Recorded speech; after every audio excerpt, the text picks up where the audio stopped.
So after this big win against the Eagles, the Cowboys got some news coming out that's making fans pretty shocked right now. We're looking at a short week here. They will play Thursday against the Chiefs on Thanksgiving Day. And honestly, there's some good news mixed with some pretty rough news we need to talk about, so let me break all this down for you. What's up, Cowboys? Welcome to the NFL Playbook Cowboys. If you're new here, don't forget to hit that subscribe button. This channel is all about breaking down everything you need to know about the America's team. First off, let's start with something that actually helps us out. Trey Smith, the Pro Bowl guard, has both high and low ankle sprains. I mean, that sounds incredibly painful if you ask me, and he's definitely going to miss some time. He will not play against the Cowboys on Thursday, so their probably best offensive lineman isn't going to go. That's huge for us. They'll probably throw in Mike Caliendo or maybe try Wanya Morris, but I'm thinking Jalon Moore is the obvious name here, in line to kind of take over on the interior of the offensive line for the Chiefs. That actually works out well for the Cowboys' three-man front, which apparently the Eagles didn't even know we were going to do. Like, we spent how many days talking about it? It's insane to me. Shout out Philly. I guess they can't read game film either. Go figure. I think we can expect a big game again from Quinnen Williams, from Osa Odighizuwa, and from Kenny Clark. That should be good. Now, here's where things get tough. Tyler Guyton has a high ankle sprain. This was first reported by ESPN's Todd Archer. He's going to miss some time. I think at minimum the Chiefs game, and honestly, they kind of want to see how he responds to the injury and what the timeline of recovery looks like. It's still pretty early on that front. I do not anticipate the Cowboys having Guyton against the Chiefs, obviously, and I would argue probably not against the Lions either. We'll see on that front. It's very frustrating for Guyton, who, despite two really bad penalties, one of them was horrific and obvious. That tripping penalty was just terrible by Guyton, but, overall, he's improved. He was playing better football over the course of the season.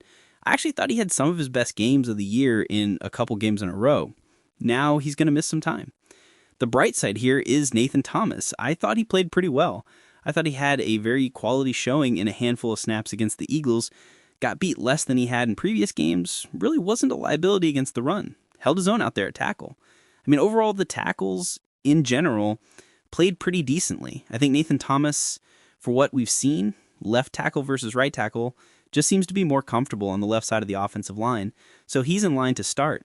I think he'll do a solid job and probably as much as you could realistically hope for it in terms of getting good play out of Nathan Thomas as a backup offensive lineman. We don't have a lot of details right now, but Kaelin Carson left the game with what was called cramping, then went down in the training room and left again. So his status is very much up in the air. It's also a super short week, so you're not really going to get much information from the injury report of like how close they are to really being good to go just because of the injuries and the uncertainties. It's just a little bit dicey on that front for Carson. He only played 25 snaps in this game. DaRon Bland, Shavon Revel, Reddy Stewart, Kaelin Carson played 25. Trevon Diggs actually wasn't terrible in his very small sample in this game. Revel's numbers, the raw numbers look rough, but he allowed all three catches his way, and they were also all against A.J. Brown, and that was it. You're out there for 39, 28 coverage snaps, and you allow three catches. You're averaging not even a yard and a half per coverage snap.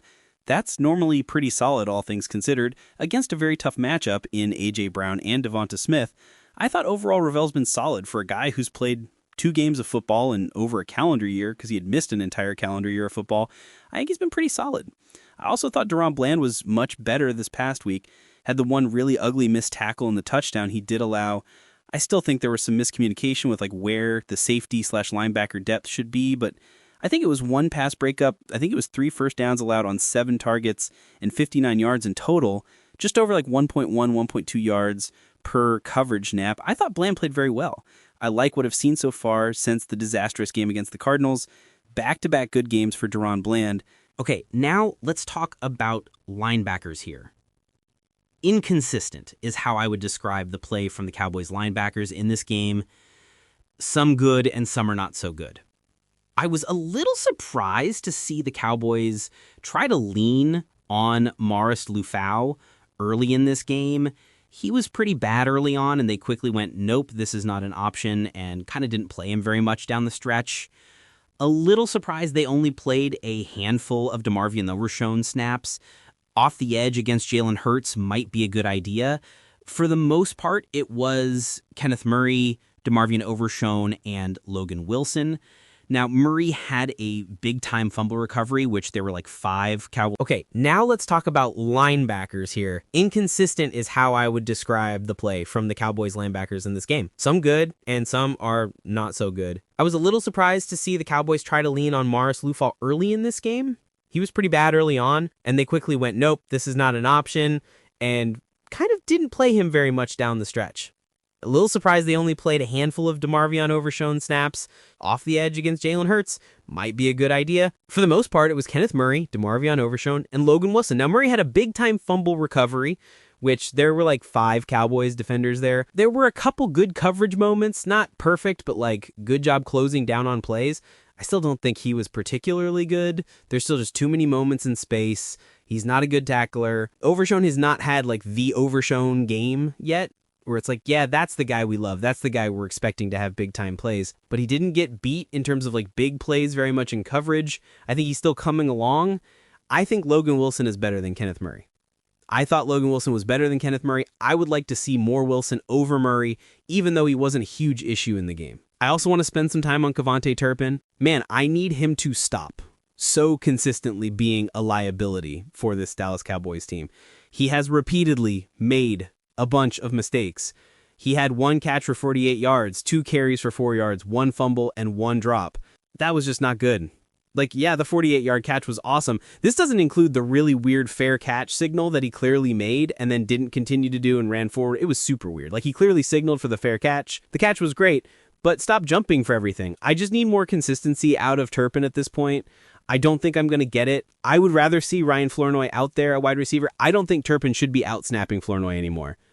Turpin can be a gadget guy and a jet motion guy, but you dialed up multiple plays for him. The screen, the handoff, and the reverse were particular Turpin designs. On the 3 designs you had for Turpin, you had a drop and a fumble. It's a really bad combination. I also want to mention the tight ends. Jake Ferguson, we almost had a very different conversation after he almost fumbled the game away, but despite that, overall was very good. I thought he blocked pretty well. I also thought his blocking to free up Dak Prescott's touchdown was some of the best blocking we've seen. I also want to give some love to Brevyn Spann-Ford. He continues to be one of your best run blockers, period. He has the size to be, not quite like the Darno Washington of Pittsburgh, but like a poor man's version of that. He has been awesome as a blocker, and he's doing some good stuff in the passing game. Had the nice touchdown catch in the back of the end zone. Being 6'7" helps you there. I like what I've seen from Spann-Ford. I want to see him get more snaps than Luke Schoonmaker. One note before we move on, the Cowboys have kind of reverted into being the penalty boys. They have to dial these back and improve. Too many penalties, 2 by Tyler Guyton, 2 by Tyler Booker, one of which was declined. The Ryan Flournoy block on the punt shouldn't have been a penalty, but I couldn't tell live until the second replay. DeMarvion Overshown had a penalty. KaVontae Turpin with his penalty. Jake Ferguson had a penalty. Chauncey Golston lined up offsides. 8 penalties, 69 yards. Tough to win that game. Easier when the opposing team has 14 for 96, but it's not that big of a gap in terms of total yardage. Cowboys have to be better moving forward. So, the Cowboy season is still alive, at least for now. Make no mistake about it, this is not going to be an easy path for the Cowboys to scratch and claw their way back into the wild card race or the division. The path isn't great. The Cowboys are still, as of right now, the 10 seed in the conference. But the path exists. It's there. It requires the Cowboys to win at least all but one of their games, if not all of their games. They're playing catch-up still.